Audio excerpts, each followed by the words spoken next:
ഇവൻ വന്ന കപ്പൽ ആക്സിഡന്റ് ആവുകയാണ്. എന്നാൽ ഇവൻ എങ്ങനെയൊക്കെയോ രക്ഷപ്പെട്ട് ഒരു ദ്വീപിലേക്ക് നീന്തി കയറുകയാണ്. അതിനുശേഷം അവൻ അവിടെ എല്ലാം നോക്കുകയാണ്. പക്ഷെ അവിടെ ആരും തന്നെ ഉണ്ടായിരുന്നില്ല. അതുകൊണ്ട് തന്നെ അവന് കിട്ടിയ സാധനങ്ങൾ വെച്ച് അവിടെ ഹെൽപ്പ് എന്ന് എഴുതി വെക്കുകയാണ്. ഇപ്പൊ അവൻ കൈകൊണ്ട് മീൻ പിടിക്കാൻ പോലും പഠിച്ചിരിക്കുകയാണ്.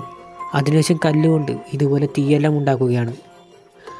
അങ്ങനെ കനത്ത മഴയെ പോലും അവൻ ഇതുപോലെ അതിജീവിച്ച് അവിടെ മാസങ്ങളോളം ജീവിക്കുകയാണ്. അങ്ങനെ ഇരിക്കുകയാണ് ഒരു ദിവസം അവനവിടെ ഒരു പ്ലെയിന് പറന്നു പോകുന്നത് കാണുന്നത്. അവൻ പോയി കൈകൊണ്ട് കാണിച്ച് ആ പ്ലെയിൻ നിർത്താൻ ശ്രമിക്കുന്നുണ്ടെങ്കിലും അവരിവനൊന്നും കാണാതെ അവിടെ നിന്ന് പോവുകയാണ്. ഇതിനിടയിൽ ഒരു കാട്ടുപന്നി അവൻ കാണുകയാണ്.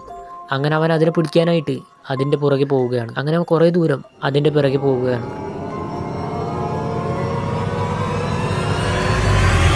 അവസാനം അവൻ ചെന്ന് വിടുന്നത് വേറെ എവിടെയും ആയിരുന്നില്ല. അങ്ങനെ ഇതെല്ലാം കണ്ട് അവൻ ഞെട്ടിയിരിക്കുകയാണ്.